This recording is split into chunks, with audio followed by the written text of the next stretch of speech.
ఇక ఇదే అంశానికి సంబంధించినటువంటి దాంట్లో ఎవరైతే ఆయన చేస్తున్నటువంటి అనేక అంశాలు, ఇక వాటి గురించి మనం ఎక్కువగా నేను నా మీద వ్యక్తిగతమైనటువంటి జరుగుతున్నటువంటి దాడిపైన నేను ఇంకెక్కువగా మాట్లాడదలుచుకోలేదు. చాలా వ్యక్తిగతంగా ఆయన చాలా మాట్లాడుతూ ఉన్నారు. వాటన్నిటికీ నేను న్యాయపరంగా చట్టపరంగా నేను ఎదుర్కొంటాను.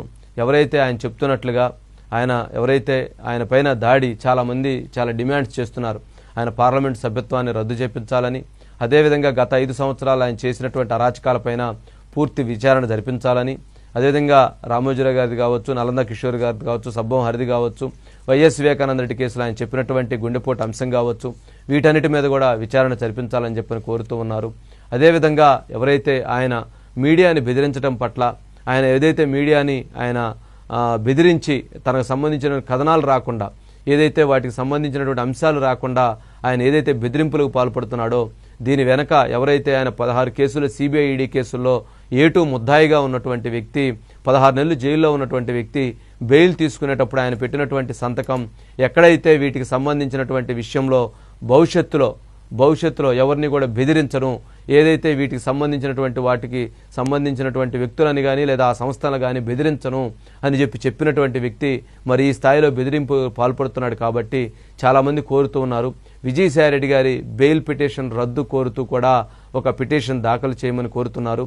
ఎందుకంటే గతంలో కూడా సాయిరెడ్డి గారి కేసులకు సంబంధించి మనం మాట్లాడున్నాం, మీడియా మాట్లాడుంది, మీడియా ప్రశ్నించుంది. కాబట్టి ఇప్పుడు అతను దీనిపైన కూడా దాన్ని దృష్టిలో పెట్టుకొని ఈ రకంగా ఈరోజు దాడికి దిగుతున్నారా, ఈ రకంగా ఆ కేసులకు సంబంధించినటువంటి మనసులో పెట్టుకొని ఈ రకమైన దాడికి పాల్పడుతున్నారా అనేటువంటి డౌట్ వస్తుంది.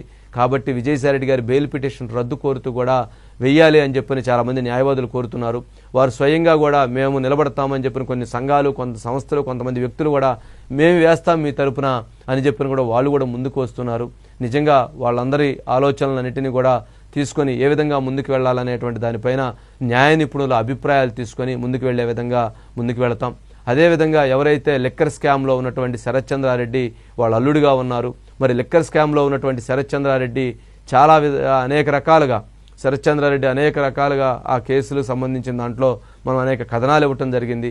ఆ అంశాలకు సంబంధించినటువంటి దాంట్లో ఆయన కూడా బెయిల్ పొందుతూ ఇటువంటి ఏదైతే ఉల్లంఘనలకు పాల్పడను అని ఆయన కూడా ఆ రోజు పెట్టారు. మరి ఆయన ఆధ్వర్యంలో ఆయన యొక్క ఆలోచనలకు అనుగుణంగా లిక్కర్ స్కామ్ కేసులను మనం బయటపెడుతున్నాం కాబట్టి, లిక్కర్ స్కామ్ కేసుల గురించి మనం మాట్లాడుతున్నాం కాబట్టి, మరి శరత్ చంద్రారెడ్డి ఆలోచనలకు అనుగుణంగా దానిలో విజయసాయిరెడ్డి గారి పాత్ర ఉందే అనే అనుమానాలు ఉన్నటువంటి నేపథ్యంలో ఆయనకి అల్లుడు కాబట్టి ఆయన్ని కాపాడటం కోసం లేదా ఆయన అంటున్నామనేటువంటి ఒక కోపంతో బెదిరించాలనేటువంటి దృక్పథంతో ఆయన కూడా ఈరోజు మన మీద దాడికి పాల్పడుతున్నాడు. కాబట్టి శరత్ చంద్రారెడ్డి బెయిల్ కూడా రద్దు చేయాలని చెప్పని డిమాండ్ చేస్తూ ఢిల్లీలోని ఎవెన్యూ కోర్టులో దీనిపైన కూడా మూవ్ చేయాలని చెప్పి కూడా కొంతమంది అడుగుతూ ఉన్నారు.